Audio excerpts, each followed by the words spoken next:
Welcome on into another episode of the Wolverine.com's Monday night live stream here on the Wolverine YouTube channel. And shout out to those who will be listening in the podcast feed after the fact. For those of you who can't make it live, big week for us. Michigan, Ohio State football coming up. Michigan basketball is 5 games into a very, we'll talk about a very interesting season so far. Super chats are already coming in. Shane Johnson has about $22 of them, and he's going to kind of lead off the show here, but want to intro my guys first. Clayton, Sayfie, Chris Balas here, as we are every Monday night here at 6 o'clock. And we are sponsored, of course, on Mondays by our friends over at the Rogue Shop. You'll hear us talk about them a little bit later on in the show. But fellas, big week. Monday press conference was a little fuller than it usually was this week. We'll do the full Ohio State preview. Actually, programming note that will drop a little bit earlier this week, or at least we're pre-recording it a little bit earlier with Thanksgiving and things like that. But Clayton, Chris, welcome again. Thanks for having me, Anthony. Let's go. I'm just the point guard. We're all here always. I'll say this, man. It is fun. It's a short week because we have to cram everything into 3 days. But it's worth it, guys. And we get Thanksgiving, and we'll be on our site at thewolverine.com on Thursday as well, answering a few questions. But mostly, we're going to encourage you guys to enjoy your families as well on Thanksgiving. But we will certainly have content that day as well. For sure. I encourage you to enjoy Thanksgiving as well. But this is the best week of the year, fellas. This is everything right here. Thank God Thanksgiving is kind of in there because it gives you, then once you get past that, you're closer to kickoff because I'm already ready for kickoff. And it's just Monday. So I'm excited. Can't wait. This is what we've been waiting for. And Michigan did its job. They got to 11-0. Ohio State did its job, setting up a game of the century type of thing. First time since 2006 that these two teams have come in undefeated, and it's going to be a lot of fun. Absolutely. And there will be content up Thursday. We won't necessarily be on standby next to our laptops, but when your aunt is asking what your plans are for children in the future, or what your plans are for whatever it may be at the dinner table, if you just slide down there, look at your phone, we'll have something for you. So not encouraging that, just saying it will be there. So let's just get in right into Shane Johnson's first $10 super chat here of the night. It's going to revolve around this. Can J.J. McCarthy win a football game if needed? He answered the bell in the fourth quarter, poised and clutch with 2 big-time NFL game-saving throws on 4th downs. I'm only less confident now with all the injuries mounting, including Colson. So, fellas, I'll just defer to you here on this first point, addressing Shane's comments here. Go ahead, Clay. Oh, yeah, I was just posting the link to this on the message board. But I think Michigan can win a game if J.J. McCarthy has to throw. As Shane astutely mentioned there, he did it in this game. He came up with some big plays, and he didn't get any help from his receivers either. It's an ongoing theme that we continue to see. Jim Harbaugh has called him unflappable. He's like the Iceman, former tennis player that I don't want to try to pronounce his name. Yeah, so – we saw a little bit of that, and I think that was really good to see because he hadn't been put in a spot where you felt like he had to, gut it out, play gritty, that sort of thing when you're throwing to Isaiah Gash. I will say it is a little telling that they were throwing to Isaiah Gash there, the fact that they didn't have anyone that they trusted a little bit more. I do think they liked that play, though, and they said they repped it a ton and really liked it all week with Blake Corum in there. But, no, I mean, I think that he can, do more than what we've seen. He's going to need the help from the receivers. I think they're going to have a good creative game plan. And, I think he can give them a chance. But your best chance is with either Donovan Edwards or Blake Corum or both, because those guys have been kind of the heartbeat leaning on that offensive line all season long. Yeah, and I remember one NFL throw, I guess the Roman Wilson one would count as an NFL throw to the sidelines. He zipped it in there. He missed a couple. He missed Colston Loveland in the end zone. Then he missed Colston Loveland on a gimme touchdown. And that's really kind of what set up those other 2 throws. So that was disappointing. I'll say this. If Rocky Lombardi can win a game like he did against Michigan, then anybody can win any game. It takes one player to step up in a moment. And I'm actually writing this for News and Views in a column that this is the time, this is the game when legends are made, right? This is the time where we need to see JJ McCarthy take that next step. And he's regressed a little bit at times. Number one. Number two, like Clay said, he has not been getting a whole lot of help from his receivers, but he's going to have more options on Saturday, I think. I think you'll see Luke Schoonmaker come back. Yeah. And hopefully, I mean, as Doug Karsh said, these guys are capable. We saw it last year. Cornelius Johnson against Ohio State had some huge catches, right? Andrell Anthony against Michigan State. And Andrell's been a shell of himself all year. These guys want more catches, then they better step up and make the catches on the throws that come their way. The one that went through his hands was a game changer. Flat out, guys. It's a difference. It's a 14-point swing. You're either up 17-10. Instead, you drop it, you go back the other way in 5 plays, and you're down by 7, and it's a different ball game. So that, to me, is going to be key. It's not just J.J. McCarthy. It is going to be the receivers as well. But I will say this. I expect and hope that they have a lot on the docket for him in the running game as well. I think they need to use his legs this game. There's no more reason to try to protect him. This is the game you've all been waiting for, and now it's time to unleash him every bit of what he's capable of on Saturday. Yeah, and Shane goes on to say in a second $10 super chat that Blake Corum is a massive loss. Again, we don't know if it's a loss yet or not. It's submarine mode now. We're not going to get information on that. I mean, we'll hear whispers and bits and pieces, but they're going to be batting down the hatches there this week. And again, Clay saw Blake Corum on Sunday. He seemed to be in good spirits, but at the end of the day, we'll see what happens in terms of his return and if he's able to go in this game. But Shane goes on to say, my orthopedic doc friend says it was a bad direct hit to the knee. Bone bruise is 2 to 6 weeks to heal. We need the best game plan in Jim Harbaugh's 8 years and JJ to have the game of his life. Clayton and I were talking about this earlier.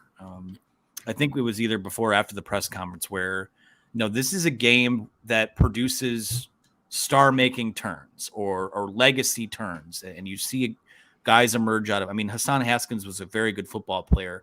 His performance in that game last year makes him a Michigan legend. And Aiden Hutchinson, very good to great football player. His performance in last year's game makes him a legend. So who's going to be that guy this year? And it starts at quarterback because, if Blake Corum's on the field Saturday, he's not going to be, he's a superhuman. No one will take that away from him, but it's going to be difficult for him to be what he has been if he hits the field. And Donovan Edwards is banged up. And, Ohio State's already, even with those guys being healthy, that they're going to want to key in on stopping the run and do what a lot of teams have forced Michigan to do or tried to force Michigan to do. And that's make J.J. McCarthy beat them. And this is where this is the week where there's a lot of pressure on him and a lot of pressure on the staff to kind of craft a game plan around the things that he does really well. So I don't know what those wrinkles look like yet, but I guess thoughts of what the game plan could look like. Again, this is going to be stuff we talk more about on our later week show, but JJ McCarthy it hasn't been perfect. He needs to be better. His receivers need to be better. The play calling could be better. Everyone has to have the best week of practice they've had this year to have the best game of the year that they've had. It's like Jim Harbaugh was saying last year going into this. It's now, all year he was saying they need to have good days and stack those. Now it's great days. But so you're right in that regard. So many things I agree with. Chris said legends were made. That's kind of what this game is. I agree. Like if it is Blake Corum playing on 70, at 70% health and gutting it out and doing everything he can, or is it Donovan Edwards, playing at not fully healthy and making a few huge plays or just taking over the game, or is it JJ McCarthy with a bunch of big runs and some huge throws? That's what it's going to come down to. So I don't think there's any question that Blake Corum will either not play in this game or play at less than 100%. That's pretty clear at this point, which is a huge, huge hit for Michigan's offense. They leaned on him all season long. We saw last week or just on Saturday, with what the difference between a Blake Corum Michigan offense and a non-Blake Corum Michigan offense. They were about 6 yards of play in the first half of that game, down to 3.7, I believe, in the second half, and everything felt like even more of a struggle than it did before. Amazingly, he still had 108 yards. So, yeah, your ortho doc may be right. At the same time, I'd shoot him up with whatever I could, and try to get him out there. But either way, JJ is going to have a big game. Other guys, especially, also on the defense, are going to have the games of their lives, and they're going to have to be opportune, get off the field on third down. There's so many things that have to go right, but I think Michigan is still capable of doing that, even against a superhero type opponent like Ohio State. I'd say this with Corum, as long as it's not in danger of getting hurt worse, right? When you say shoot him up, that's number one. If it's something where it's playing through pain, I can promise you this: they are going to call for if indeed somebody says he should be out of this game. He's going to call and get a second opinion, a third opinion, and a fourth opinion. That's how badly he wants to play in this football game, and that's not a guess. Okay, so I don't think we will get the final word until Saturday, no matter what you hear between now and then. But number two, just as importantly, I think Michigan still has a solid shot to win this game if Donovan Edwards is playing and can carry 20 to 25 times a game, because the difference between your second string back and your third string back is not what it is at Ohio State. We saw that kid from Ohio State. It seems like every year somebody emerges in that second to last game, and you're like, holy crap, now we got to keep an eye on this guy, and he might be better than the guy before him. So we can't say that about CJ Stokes, who was banged up in that last game too. So if it's Isaiah Gash, with all due respect to him, he busts his ass. If it's him out there, then you're not going to have much of a chance to win that game without some kind of Herculean performance from JJ McCarthy. Maybe go 5 wide. And I do think, Shane, that we will see a healthy dose of the tight ends like we always do. Zach Gentry let them down a few years ago, in my opinion, with some drops. Yes. But they had a play in 2017. You talk about the 2016 game plan. I thought 2017 was fantastic. There were plays out there to be made with John O'Korn where they could have won that game with 30-something points with John O'Korn at quarterback, where you were leaking Tyrone Wheatley Jr. out at times. There are going to be things like that are going to be plays that have to be made in this game. Kind of like, I hate to compare it to what Mark D'Antonio used to reserve for Michigan, once a game, where boom, the fullback pass, remember, in 2015 or whatever. So those are going to have to hit. So McCarthy's going to have to be good. I have no doubt in my mind that Jim Harbaugh is going to have a great game plan. And guys, it sure sounded to me like he was confident, didn't it? It did. It did. I mean, he was as locked in as he's been in a Monday press conference. Short, succinct, to the point. The longer he has to talk to us yahoos, the less film he has time to watch, less meetings he has time to prepare for. So and Shane with $2 more, man. Shane, you are a preferred customer. Just $2 this time. Come on. Yeah, Shane. Couple quick $2 ones from Shane, and we will get to other questions here. One day at a time, one game at a time. Beat Ohio, and then he goes on to say, "Happy Thanksgiving, fellas. Best in the business." Thanks, Shane, Shane. so much. You are basically the fourth co-host for the first 12 to 13 minutes of this show here. So while there are a few more questions in the chat that we will get to, I would like to turn the page really quick to talk a little bit of Michigan basketball.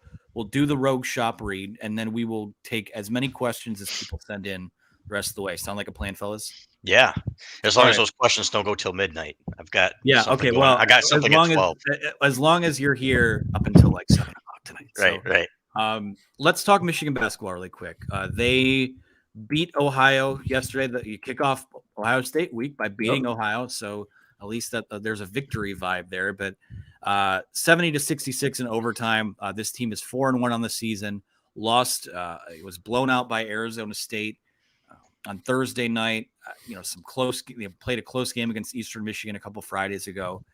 Chris, I think when I look at this team right now, and I tweeted this out last night, and then you sort of wrote about it here on Monday. I think it was Monday morning, where there's not really a rhyme or reason to much of what they're doing on either end of the court right now. And I think the thing that bothers me the most about this team, even with a 4-1 record, I won't call it fool's gold, but the effort and the want to, and maybe even the buy-in there is lacking with me right now. So for both of you guys, I mean, just talk about the 5-game start so far, and especially last night, if you're encouraged or discouraged by what you've seen over the last number of games.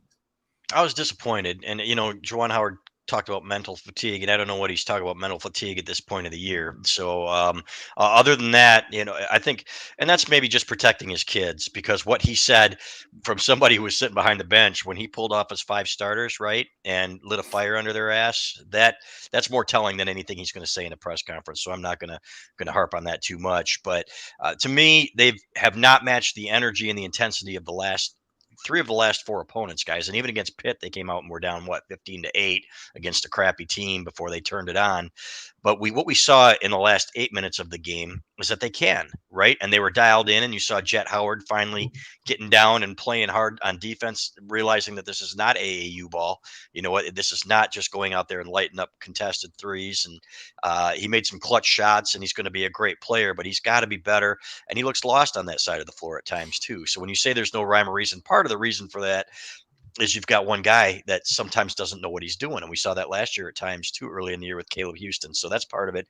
But number two, 19 offensive rebounds for Ohio is a disgrace and an embarrassment. I'm sure Juwan Howard probably feels the same way. Jim Harbaugh probably does too. Yeah, he was probably disgusted if he exactly. But you've got to be better. That cannot happen. And like I wrote today, it's not time for wake-up calls anymore, guys. It's time to get down and start wanting to and playing your butt off, because these are the habits that you form that are going to dictate how your season goes. If you're one of those teams that turns it on and turns it off, then you're just going to be an average team. You're certainly not going to be a champion.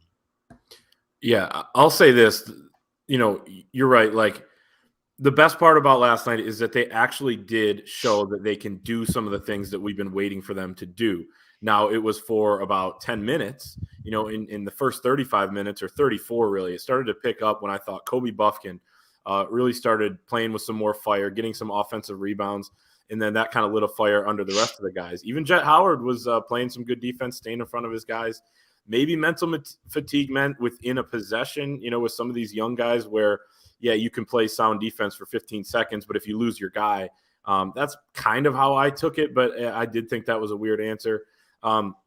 You have to – it starts with effort. I know that's kind of a cop-out sometimes, like, oh, they're just not playing with enough fire, but it is the case, it looks like, with this team. And I said in our game thread, which was don't go back and read it, folks, if you weren't in there. It was an abomination. But, you know, I wrote in there, it doesn't even look like they know how to play hard right now. Like, these guys are just kind of going – I don't want to say going through the motions, but it was close to that. And so it was good to see they picked it up. They won the game that way. But – you know, they need some shots to start falling on the offensive, you know, end of the floor, especially from the backcourt. Llewellyn has been terrible shooting. I know he hit a couple threes last night, which was good to see. Kobe Buffkin has just not been able to shoot the basketball from three since he's gotten here at Michigan, at least in games. He's got a weird spin on it, had a couple in and outs last night. So when you're playing a team that's undersized, that starts three guards at 6 foot and two forwards at 6'8", yet they dominated you inside with, I forget the exact number of points in the paint, but the offensive rebounds, they're able to pack the paint, take everything away from Hunter Dickinson. It's kind of unacceptable. It's because they can't shoot from the outside. They were going under everything. So there's a lot of issues, but I think the biggest one starts with locking in on defense. And then the second fix would be make a couple shots, guys, in that offense that actually is producing pretty well. It wasn't great last night. It will just be so much more smooth if you can hit a few more shots where they have to respect you out there, and then that'll open up things for Hunter Dickinson. And the confidence goes way up too. I mean, Doug McDaniel and Llewellyn and Buffkin, I think Buffkin's shooting 11% from three for the year. So we can talk too about effort all we want to. That is a deflator when you aren't having shots falling. And speaking to Cameron Stokes' question, Cameron, thanks for the $4.99, brother. Yes, they need more urgency. Dickinson sometimes gets lax. You got to remember, that's a big boy, man, and they are asking a lot of him when shots aren't falling. Then it's like, all right, we need to go through Hunter every possession. He's getting double teamed. He gets the hack-a-shack treatment, and it doesn't get called half the time, as Juwan Howard noted. I was going to actually write that. He said it. You know, there are times that referees aren't giving him the respect he deserves because they figure, well, he should be big enough to play through it. You know what? A foul is a foul. So, but it does remind me a little bit of last season as well. The hope is that, okay, you start making some shots, you turn a corner, and then we see a couple of guys getting it on defense, a couple shots start to fall, but tough stretch coming up here. If you're struggling with Ohio, doesn't mean a damn thing. I don't care what anybody says. You know what? You can flip a switch, which we saw so many times in the John Beeline era too, where, okay, all of a sudden you're starting to get it. So, but shots need to start falling. These guys need to be dialed in on every possession, not just when they want to. Real quick, Anthony, I just want to add with that. It does feel like last year in that regard, and it does give you a little bit of hope because what Michigan did last year was once Devontae Jones turned a corner a little bit, and looking back at his stats the other day, that was around mid-December going into January, still struggled and then got pretty damn consistent there the rest of the season. I know, Indiana game, whatever, in the Big Ten tournament was terrible, but it starts there, I think. So Jalen Llewellyn, there's some hope that he can get up to speed a little bit more. And then you become at least an above average team, which Michigan kind of was last year. They could beat anyone because you have Hunter Dickinson. And again, you're, a pretty good team at that point. You could also lose to anybody, but I feel like that's where you want to get there at this point. Thought maybe they could be a little bit better, not giving up hope on that, but it doesn't look great right now. So you got to commit to getting better throughout the next couple months, because you can be a pretty good team and you have one of the best players in the country. So you're dangerous in that respect once you get to a tournament setting, as we saw last year too. All right. I definitely wanted to get some hoops in tonight. Again, if you have questions, we'll see if we can make time for them, but we will kind of switch back to football now and then talk about our friends over at the Rogue Shop. But Adam Hemingway wants to know, would you guys be in favor of the teams, that's Michigan and Ohio State, both wearing home uniforms for the game, like USC and UCLA do? I think that would be cool. Quick one, but what do you guys feel about that? It did look good the other night watching them, and they do it every year. I don't know. I'm just more like that. That's what they do. Michigan, Ohio State haven't done that. I say stick with what you have, but I don't love the all whites from Michigan down there. I hope they go with something different, but it's kind of irrelevant. Yeah, I don't care. At the same time, it's a little bit of it was a lighter blue, right, for UCLA. I don't think they'd even allow it, to be honest with you. I don't think they'd allow the navy and the scarlet out there at the same time. So that would be number one. Number two, they could wear pink. And if you told me before the game that they were going to wear lacy pink tutus and go out there and win, I'd be all for it. Well, you have to win if you wear those. You have absolutely. Yeah, absolutely. Sad Michigan fan. Wow, that's not a vibe we need in here. Says, talk me out off the ledge about this game. I don't know why you're on the ledge. I mean, we're just going through Vegas odds and things like that. Michigan's an 8.5-point underdog. Over under at 57. Jump. No, we don't. Just no, kidding. Don't do that. No, we don't. He's not really on the ledge. I'm just saying. Yeah, he's just calm. He's still right. He's at least by his phone or something. Figuratively speaking. Yeah. Right. So there are reasons to both be optimistic about this game Saturday, right? The formula Michigan proved last year, the formula can work. You win the line of scrimmage, you're going to give yourself a chance to win the game. It's the elephant in the room is the injuries right now. And I guess the question is, and what might put some people on the ledge is the knowledge that maybe some of your best guys might not be out there. I mean, it comes down to this. I mean, Ohio State's banged up too, guys. I mean, is it more a depth question? Is it an identity question? I mean, Blake Corum goes down, that throws everything off schedule for you. Mm-hmm. So what is let's just go through it here. What are your biggest concerns heading into Saturday? Is it just the injuries, or is there more than that? Yeah, because if Michigan were 100% healthy, I think Michigan's better on both lines of scrimmage. I really do. And that's what wins football games. Now, the reason that they were in it last year was CJ Stroud. With CJ Stroud, he threw up 396 yards. At the same time, Michigan owned both lines of scrimmage and won by 15. It could have been much worse than that. And guess what? A lot of the same personnel is out there, and a lot of it's coming back. I think Trevor Keegan will play. I think you're going to see some guys that are hungry to prove that last year wasn't a fluke. It certainly wasn't a fluke anyway, no matter what the flu or the snowflakes or whatever, give me a break, man up. That is soft. And I will say that. But number two, they've been outgained in 3 of the last 4 games in which they played. Ohio State has. I understand it was rainy and cold against Northwestern. Guess what? Northwestern lined up and they knew what was coming, and they couldn't stop Northwestern at times. So, and Maryland moved the ball through the air on them. And Tolia is a great quarterback. I think JJ has the capability to be. Number 3, Penn State, I think, put up 500 yards on these guys, and probably they could easily have won that game without a couple of Clifford moments, right? So Sean Clifford giveth, Sean Clifford taketh away. Otherwise, that game's coming right down to the wire, and they have a great chance to win. So to me, it's there. And I think if things start going poorly for Ohio State, then you start thinking, that crowd gets a little tense, and oh my God, what if we lose 2 to Michigan? Then you'll have really people have on the ledge there, said Michigan fan, literally speaking. So, yeah, we'll see what happens. But I think I'm not confident Michigan's going to go down there and win just because of the injury situation. But I do think it's going to be one hell of a football game. Yeah, I mean, first of all, sad Michigan fan says, talk me off the ledge. And then Anthony says, what are your biggest concerns, guys, about the game? Right. I'm just messing with you. But, The injuries are number one for me. I mean, I would have been concerned going in. I always say this, like, concern's not a bad thing to have. There's certain things you're going to be watching. There's certain things that the other team can exploit. But let's just take injuries out of – well, you can't really, because even, I think you got to get a pass rush on C.J. Stroud. It's massive. And Michigan had only 4 pressures last week against Tommy DeVito. And I know that's a really good Illinois offensive line, but that's not good enough. So Mike Morris needs to be healthy enough to play in this game and make a difference. And, he dressed last week, so that's a huge sign. Also, you are going to have a really good game plan on offense, get the pass game going a little bit more. Having Luke Schoonmaker and potentially Donovan Edwards, 2 of their best 3 receiving targets, not afraid saying that, will be massive as well if they can have that. So there's definitely a path to victory here, considering that they can win the line of scrimmages as well. But yeah, concerns are Ohio State's passing game. I think Mike Sainristil will really, really, really be tested in this game. I think they may try to pick on him a little bit. And if he answers the bell early, maybe they go away from that. Guys like Will Johnson, Jamon Green are going to have to be on point.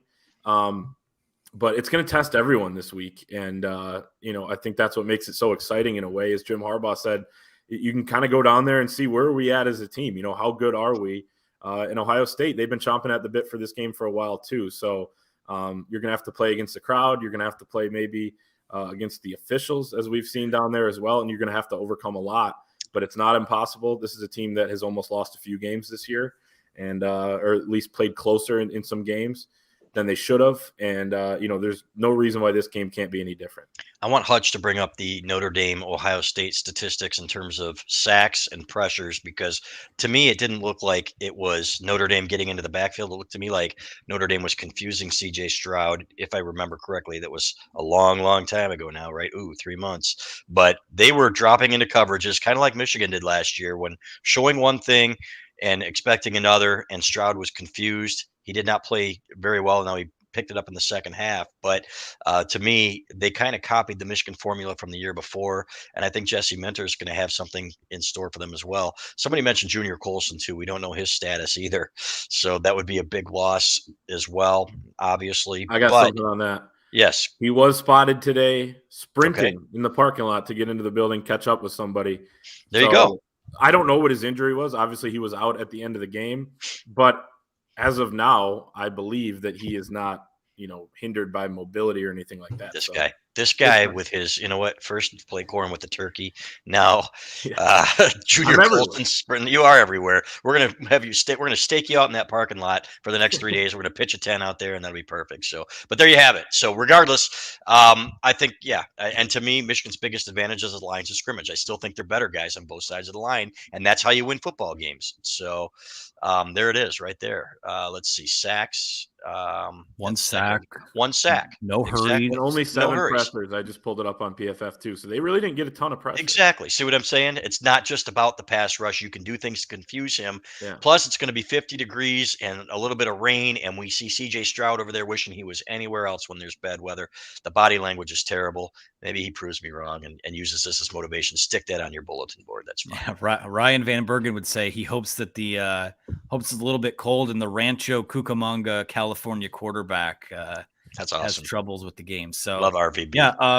Yeah, Clay, I also have some parking lot scoop. I watched Dave Abloff chase down a Ohio State or a Columbus television station for posting too much video on their YouTube page today. So I have scoop to share too. It's not just you. So nice. Always trying to skirt the rules down there, guys. I'm just saying. You know how it is. But real quick, let's talk about our friends over at the Rogue Shop. Great sponsors of our Monday night show. You can use the promo code the Wolverine at rogueshop.com to get 10% off. And if you're not familiar with what they do, Richard and Shar are craft cannabis farmers specializing in small batch sustainable plant medicine. Richard, of course, is a disabled combat veteran, and his wife, Charmaine, is a certified CBD consultant and life coach. I can't talk tonight. Slow down a bit, man. Rogue Shot operates out of Eau Claire, Wisconsin, and they work to not only grow and manufacture, but also educate about THC-based medicine. So if you're looking for something that can help diffuse stress, anxiety, soothe some chronic pain and insomnia, Rogue Shop's menu of products are perfect for you. So they're willing to hop on a live chat, give you detailed feedback, answer your questions, whatever you might need. So I mean, they've got the Delta 8, Delta 9, CBD, and THC products that are all lab direct. They make everything with their own two hands. We're talking, the salves, the hard candies, the tinctures, the gummies, lip balms, bath soaks, you name it, they have it. So all products are handcrafted for consistently potent and perfect results. Rogue Shop grows their own stuff. Like I said before, they make it with their own two hands, unlike their competitors that are replacing humans with machines. And also each box comes with a personal handwritten letter sent with love from Mr. and Mrs. Rogue. And they've been outstanding partners of ours throughout the football season. It's hard to believe that it's been, several months already since the season started, since we started working with them. But Richard has been on our board answering questions from members of the fort. I know a lot of people who are very happy with the service and the product, and they've been amazing partners to us, fellas. Yeah, guys, if this is your thing, then please give these guys your business for us, because we believe in these people and they've been outstanding to us, and we would really appreciate the support. And if it's not your thing, give it a shot. I can't tell you how many people that I've recommended this to that have been absolutely thrilled that have never gone this route before. It's all natural, and you know what? There's no stigma associated with this anymore, guys. This is great stuff, and I love it. So it's been great for me sleeping this season. It's been outstanding. I've never slept better, literally, in my life, and I really appreciate it. If there are any running backs, tight ends, linebackers, edge rushers that are a little banged up at this point in the season, the pain cream, I can't say enough about it. Every week I bring it up, but it's fantastic. And yeah, so go try it. Like you said, Chris, great partner for us, and we appreciate all of their support. Absolutely. Be sure to go over to rogueshop.com. Use promo code The Wolverine for 10% off your order. And hey, it's an anxious week for a lot of people. So if you need a little something to chill yourself out, be sure to check in with our friends over at Rogue Shop. While we were talking there, I did miss a $4.99 super chat from Cameron Stokes. And Cameron, you might need to clarify this question for me, but I will take it. He says, I have a hypothetical question. Would you rather have a dominant special teams like Michigan has now, or the ability to get a 50-50 ball? Cameron, I would love to address that if you could clarify what you mean by that, but we do appreciate the $4.99 that you. I think he's talking about a 50-50 pass. Yeah, pass. Yeah. Right. So if you had to have one or the other, I'm going dominant special teams, because I think, you know what, they've been winning without the 50-50 ball, right? They're 11-0. Maybe they didn't need Jake Moody's leg at the end, though, if they got it. But here's the thing. Like, do we turn it into an 80-20? Is it 90-10? Or are you getting every 50-50 ball? Right. Well, you're never going to get all 50, every 50-50 ball. Yeah, but it's hypothetical. That's a great point. So tough one, Cameron. But I'm going with special teams, man. I want a guy that when the game is on the line, first of all, Brad Robbins needs to be a little bit better. He's been sketchy. He's going to have a better game than he had last week. But I would rather have return games where you're setting up short fields. I would rather have a kicker that you know is going to make 4 kicks. That was an amazing game. Okay, three of those kicks, guys. The one into the wind. Yes. The one. Do you know how much pressure was on the one before the kick? When he makes a 41-yarder, that was huge, because Jim Harbaugh basically put the whole game on his leg in that point too, and. Great job stepping up, obviously, with the last kick as well. Love Jake Moody. I'm going to miss that guy, man. That whole family is outstanding. So give me special teams. Yeah, I think I would agree with that. I mean, it often gets called a third of the game, and the way that the snaps breaks down, it's not really that. It's probably closer to like 1/6 of the game, or whatever you want to call it. But man, it is so important, and it can flip a game. Like, bad special teams will flip a game, and amazing special teams will flip a game. And what we haven't seen yet is, again, I'm not giving away state secrets here. We just haven't seen them, run a fake punt this year, or the kickoff return they had last year at Maryland. So that's in your back pocket too. So I was thinking about that with the lack of fake punts the other day. We may see. That's the thing too, is that it's all on the table right now. Things that we haven't seen this team do all year, it's all on the table. The fake punts, the kickoff wrinkles, the flea flickers, that just, it hasn't been a part of what they've done this year. So Shane Johnson, our old friend, hopped back into the chat with a $4.99 super chat. Clayton, since you're busting my $2 chops, Hugh just still waiting on your mom's cooking. LOL. Green needs more than 20 snaps, experienced, and has been great all year. That is in reference to Jamon Green.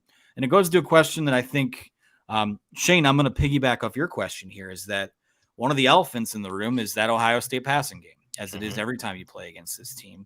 And we'll see about Jackson Smith and Jigba, but Marvin Harrison Jr. has been phenomenal. And I don't know that Michigan is going to have one guy that is just assigned to him the whole game, but who does draw that assignment? Is it Jamon Green? Is it Will Johnson, who is a 5-star freshman with ball skills and things like that? Or is that just what is, to me, it just looks like the same way it looks from last year, where you kind of let those guys get theirs, keep them in front of you, and make this team go the long way. And kick field goals and stop them in the red zone. So when Keon Coleman had caught a couple over Jamon Green, they cheated a safety back there and provided some help, and that ended the threat, essentially, because they had two guys, Jaden Reed and Keon Coleman, and whoever was dealing with Reed held his own. I don't know if it was DJ Turner or whoever it was, but did a really nice job there. They've been a little more inconsistent, I think, at that number 3 wide receiver position than they thought they would be. So, but there are going to be some wrinkles. The tight ends, I think they can expose, they can do some things with, not expose, but they can roll those guys out too. So there are going to be some things that we haven't seen yet this year. And like you said, it's about keeping them in front of you and making them rely on some field goals as well. So you're going to need all those guys. Will Johnson's going to play a ton this game. Mike Sainristil is going to have his best game. So it's going to be critical. But I like the fact that I feel comfortable saying that I think they're going to control the running game. I don't think that's going to be out of control.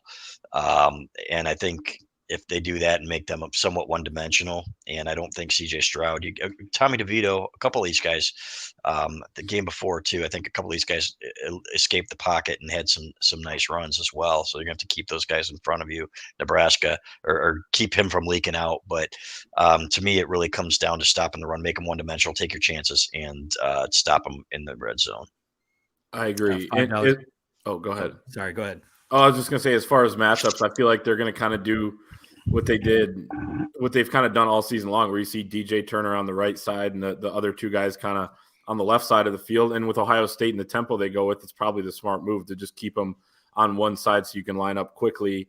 And it's kind of what you saw last year, a steady dose of all those guys kind of taking their shot, making plays. Vince Gray was good in that game. I thought DJ Turner played well. I thought Jamon Green was pretty good when he was in there too last year. So they have some experience doing that. Again, Mike Sainristil, as I said earlier, I think they're going to try to test him. That's just kind of a feeling I have. But, those guys are going to have to be really good. And Shane, by the way, appreciate you. You're one of the best, viewers and listeners out there. So it was busting your chops about the $2.99, but thanks for another $5. And Michael Ivor, Ali Haji Sheik, made some good field goals. I think he's one of the first scholarship kickers that Bo offered, because they had so much trouble up to that point with guys like Brian Virgil and guys that they weren't offering scholarships to, that he's like, finally, I got to spend a scholarship on a kicker. Ali Haji Sheik was outstanding, but probably 4th or 5th on my list behind number 1, Money Moody, right? Legendary status, as Jim Harbaugh said. Remy Hamilton is up there. Mike Gillette would probably be 3rd. And the guy who had more success than any of them but didn't get as many opportunities was Jay Feely. He had more success in the pros than any of them. Had an outstanding career too. So Michigan's had its share. I would take Jake Moody above all of them. And here's hoping he gets 4 more chances here, guys, to kick in a Michigan uniform. Going to be sorry to see him go, but I do like the fact that Tommy Doman's waiting in the wings and the things we've heard about him. Absolutely. Let's keep moving along. I have a couple in the queue here. This one's from TWA Sports Talk. It says the front 7 has to play lights out against Ohio State, fumbles and sacks in the secondary, and the whole defense must tackle on a championship level. Added emphasis there because it is in all caps for the audio people listening. That's one thing I've seen get worse the last few games. Thoughts on that? It's going to come down to blocking and tackling, as Harbaugh would say, quoting some of his old coaches. But it actually is true in some of these games. Like it's going to come down to Michigan winning at the line of scrimmage, and guys like Rod Moore, who led Michigan in tackling as a true freshman in that game against Ohio State last year. I think he was tied with probably Josh Ross or somebody. But what a fantastic performance. A guy who tackles in the open field. Jim Harbaugh the other week called him a tackling machine. He has made some big plays. DJ Turner's been really stout there. We saw him on the big fourth down this past game. So it is going to come down to that. Tackling at a championship level, I like that. And he's yelling while he says that in all caps. But yeah, it's going to come down to some of those fundamentals. It comes down to so much, but you have to at least have those fundamentals because then you give yourself a chance. Yeah, you got to get off blocks. I think the tackling's been pretty good all year. I don't remember a whole lot of broken tackles. You know what? Chase Brown, he got outside a couple of times and there was nobody around him. But when they held him in and they built that run wall that Jim Harbaugh always talks about, they did a pretty good job getting him on the ground. So, and I think that's the best back they will face all year. Frankly, I think Chase Brown was outstanding.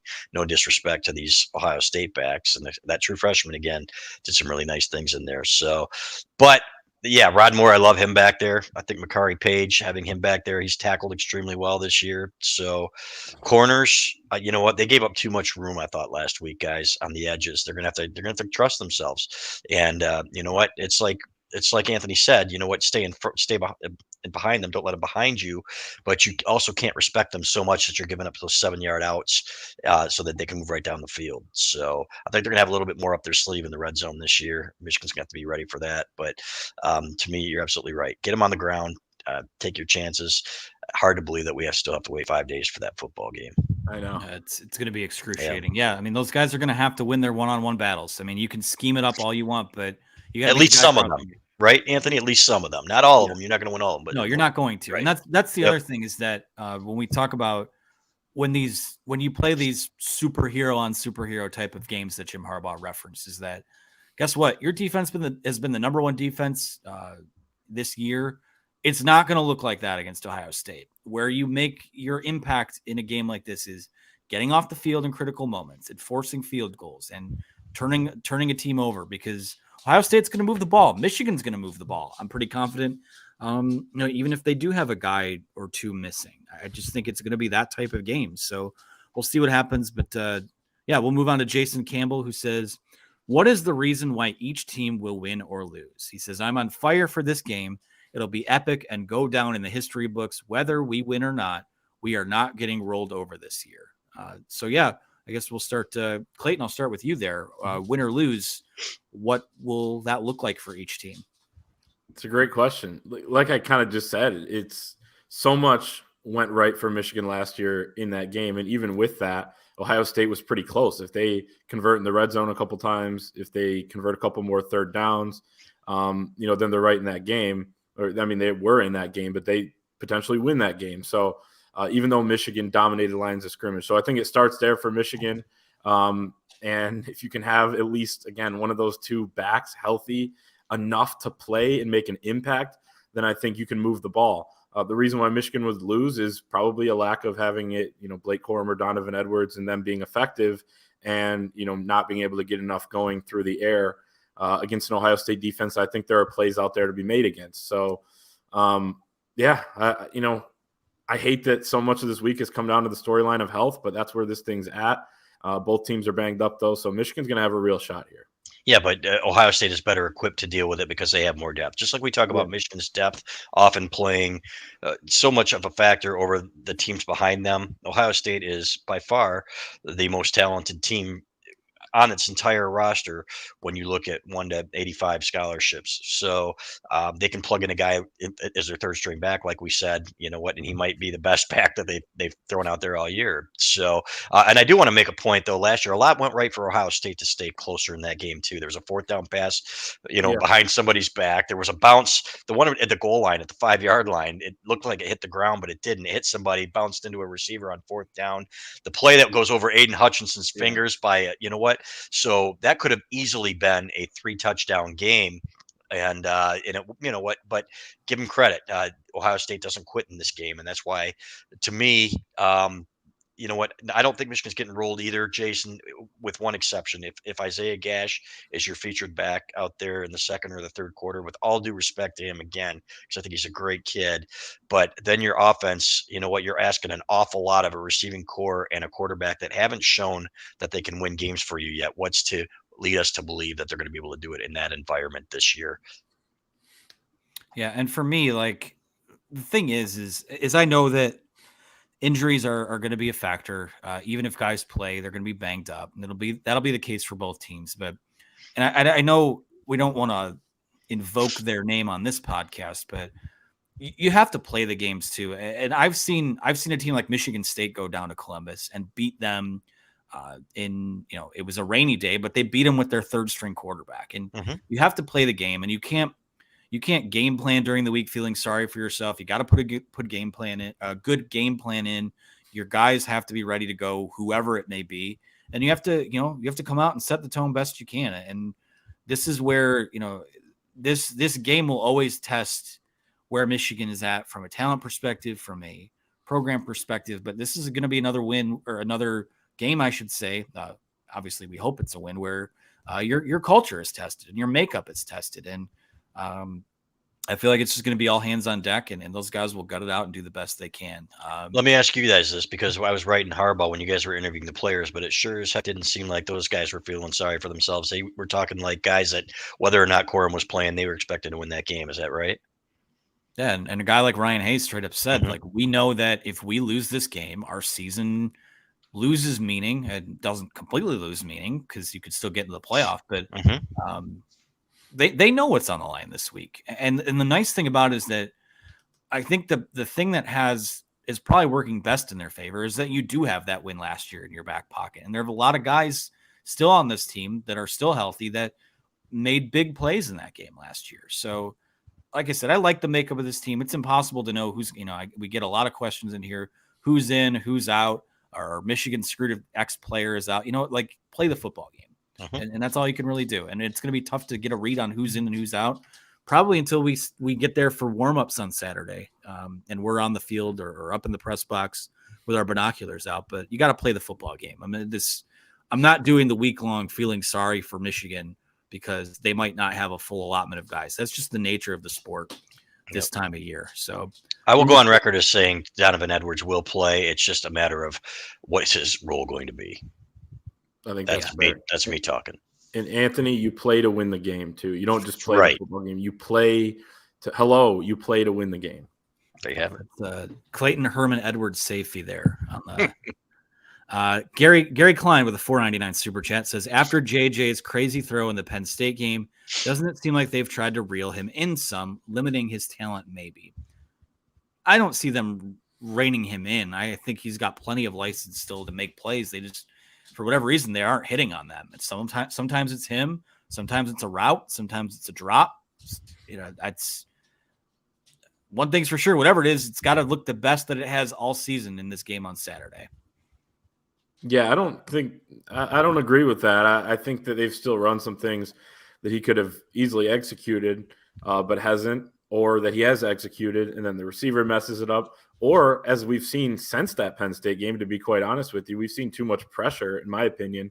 He's taken a lot of shots over the last few weeks. If you look at the pressure numbers, it's basically a season high, and then the next week's a season high, and then the next week is a season high. That was the case the last 3 weeks. So I think, with Trevor Keegan probably being back or possibly being back, that'll be huge for that. Get that back, because we saw when he was out earlier in the year, we saw some of that pressure, and then he comes back against Iowa, and I thought those guys did a really good job moving people up front and protecting J.J. McCarthy. He was really kept clean in that game, so I think that's going to be huge, and I think those guys up front too are going to rise to the occasion in this game as well. But no, Anthony, I think you're right. Like, it's just been kind of one thing here, one thing there, and they haven't had a huge rhythm. But he has missed on more throws since that game, really since the Donovan Edwards swing pass in that game. I thought he's been a little off. I've seen, I'm not some quarterback guru, but it feels like he's throwing off his back foot more and getting, the footwork just isn't as good. He does look like a quarterback that didn't have spring ball. I will say that. So I think next year we're going to see a huge leap. Yeah, and I expected him to continue to improve as the season went on, and we haven't seen that too. And I think people are trying to make a few too many excuses for him here, saying, Jim Harbaugh's ruining this quarterback and stuff like he does every quarterback. You know what? Jake Rudock was playing his best football by the end of his year. I thought Shea Patterson played his best football, for a while there near the end of his career. Both of those guys threw for 3,000 yards. It's okay to say that Cade McNamara, for example, was better on the deep ball than J.J. McCarthy is at this point in his career. It's just a fact. fact, right? So it's not blaspheme to say, oh my gosh, JJ McCarthy's still learning and he's got to be better, because he does. There are times I thought he left the pocket a little bit too early, guys, in that game against Illinois. So had happy feet. And again, as Doug Skeen said on our podcast, Michigan's former All Big Ten offensive lineman, you set the tone as an offensive line. If you get your quarterback hit 2 or 3 times early in that game, that he's going to get happy feet and he's not going to be comfortable back there. So it's on you as much as it is on him. So they need to set that early, that expectation. Love the screen passes, guys. I thought they'd forgotten about those. So hopefully they bring a couple of those back out in that game as well. But you're going to see some things designed to get the ball out quickly, but it can't be one of those things where it's so predictable that Ohio State's sitting on your plays. You're going to have to turn that page of your playbook. Yeah, absolutely. I don't know what it's going to take, whether it's a coaching or a rogue shop gummy or whatever it is, to get JJ McCarthy to just, he settle down in the pocket. Everything's still kind of moving too fast in terms of his footwork and things like that. So, it's going to take all that. I'm going to close the queue for questions right now because we do have a couple super chats here. One for $20 from Derek Lessiter, who said, I believe that Michigan will win. I honestly believe that if we are running the ball and get up a score, they are too fragile mentally to handle it, and Ryan Just for Men Day will fold. Go blue and beat those Suckeyes. Yeah, honestly, if you're going to know pretty quickly what type of game this is going to be. If Michigan has the ball first and they come out and they run it right down their throats like they were able to at Kinnick Stadium, honestly, I do question the makeup of this Ohio State team. It does have a little more of an edge to it than last year, but it's one of those things where if Michigan goes down and punches them in the mouth right on the opening drive, all of a sudden, I do wonder if that, quickly does doubt creep in, or do you set a tone early on in that game? You're going to know pretty quickly. Mozzie Smith, we talked to him today, and he said, I know what a matchup's going to look like within the first 3 plays that I'm out there. So, yeah. Yeah, Derek, I agree with you. If the key is if they are running the ball, and again, a lot of that's going to come down to health. And if it's Isaiah Gash, then you know what, you're going to have trouble. But if they are getting, I'll say this: what if Isaiah Gash is out there and you're still getting 4 yards a pop, man? Then you definitely know what type of game it's going to be. But I think that Ohio State has been working all year on taking away Michigan's running game, understanding that that's how they got beat last year. They weren't prepared. You know what? Maybe there's nothing they can do about it. But if it's in the fourth quarter and they're still trying to take away the run, I've seen many Michigan teams go down there and close out games on the ground just by pounding them. 1996 comes to mind, where you're selling out and you still can't stop it. Michigan's offensive line, I think, Derek, is capable of that. Olu Atimi is an absolute stud. This is the best offensive line by far that Ohio State will have played this year. And I don't think there's a close second. Is there, guys? So let's see what they're made of, too. Everybody's talking about how does Michigan match up with Ohio State. Let's see how Ohio State matches up with Michigan, too, because let's remember, this is the same Michigan team that kicked their ass up and down the field last year on both sides of the ball. What do you guys think they do if, I think they would defer, but let's say Michigan wins the coin toss. You're looking at a team in Michigan that has scored with JJ McCarthy as a quarterback on 9 of their first 10 opening possessions. Those scripted drives have been fantastic. Do you go down there and set a tone? I would say still defer, but I wouldn't be overly shocked if Michigan takes the ball and tries something there and tries to set the tone. We've seen last year that beautiful opening possession to AJ Henning to get up 7-0, 2019 even. Giles Jackson scored. It put a little pressure on Ohio State, but Michigan's defense was not going to stop anybody that day, or at least Ohio State that day. Getting out to a fast start is huge. You're going to take the crowd out of it. I wonder what they would do if given the choice. The problem is you're putting an awful lot of pressure on those guys, because if they don't score, then you're screwed, right? Yep. So I think you still defer, but I'm with you. It was interesting. The line of the year in the press box last week, John Borton, we were in the third quarter, and he looks at me as the offense is stagnating. He goes, maybe they should script the first 50 plays. And I'm like, yeah. Why not? Yeah, exactly. Because the way what they're doing on that first drive of the year or of the game in every one of these games has been fantastic. So, but they got to keep it up, guys. They're going to have to score some points to win this game, obviously. And remember, Ronnie Bell said that it's Mike Sainristil who's the guy that's calling the coin toss, and when they kept losing it, I think they switched who was calling it. So maybe they have been losing a lot of them. So maybe it'll work in their favor. They come out, get up 7-0. We'll see. There you go. I think I want the defense on the field first because one, it's going to be, you could hear a pin drop in there. I think those guys will be able to communicate. I think, you know, if you can get Ohio State off rhythm, just right off the bat, and then you come back, like you want to add some nervous energy to that environment when that offense takes the field. So that would be my approach. Derek also goes on to say it's Yost Ghost 88, by the way, from the Fort. Love you guys. Have a great hate week. What are you looking forward to most this week? Derek, I hope you're getting some. I hope you won the lottery, man. With all the money you've been paying us these last few days, you are the man. We love you, brother. You know what I'm looking forward to is getting there.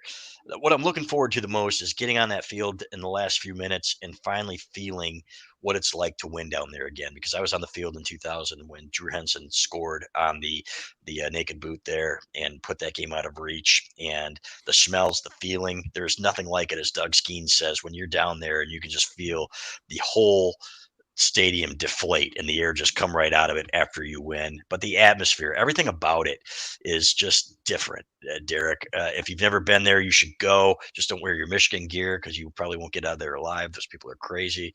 Some old lady and her 10-year-old granddaughter will throw a Pabst Blue Ribbon at you. But to me, it's the atmosphere is fantastic. You love it.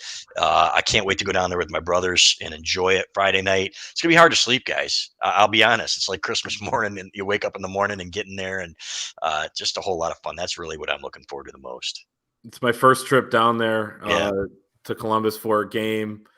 So I'm excited for that. And within the game, I'm excited to see, like we talked about earlier, what Michigan player steps up. You know, this is a new chapter of the rivalry. What guy is going to be the guy that stands out? Is it going to be a usual suspect, or is it going to be an outlier type, as John Beilein would say? And Chris, I would love to be down there on the field with you and see those fans filing out. And I'm looking forward to Thanksgiving as well. Help us get through the week a little bit. But with the way we're talking, I mean, Chris, what you were just saying, that was getting me fired up. I'm ready for 12:10 approximately on Saturday down in Columbus. Yeah, and while you guys are experiencing the final few minutes on the field, I'll be frantically searching for a spot to do the post-game victory show. We'll wave to you. In Bergen up in the box. We'll wave to you. I'm sorry. I would love to do that show again. I'll say that this minute. We'll end on this comment from Cameron Stokes, 499. Huge underrated aspect of this game will be discipline. He expects OSU to get a few dumb flags because of the home field advantage, but play discipline. So typically, I mean, home cooking, whatever it is, you got to fight through it, have to play through it. I think this is a good spot for us to call tonight. A lot going on this week. We'll be back later on, as we usually are, with a full game preview of all that. So I want to thank everyone again for their questions, the generous super chats. Again, everyone has been so kind and so generous with those, with all of these live shows we've done this year. So I appreciate that. Appreciate our friends over at the Rogue Shop, Chris Balas, Clayton Sayfie, as always. Just we do. You guys are doing yeoman's work. We all are. It's been an amazing ride so far. So let's keep it going, man. 11 Monday shows. No losses to talk about yet. We'll see what happens by the time we're back here next Monday night at 6:00. But for Chris Balas, for Clayton Sayfie, producer Hutch behind the scenes, I'm Anthony Broome. We'll talk to you guys soon. Thank you. JT.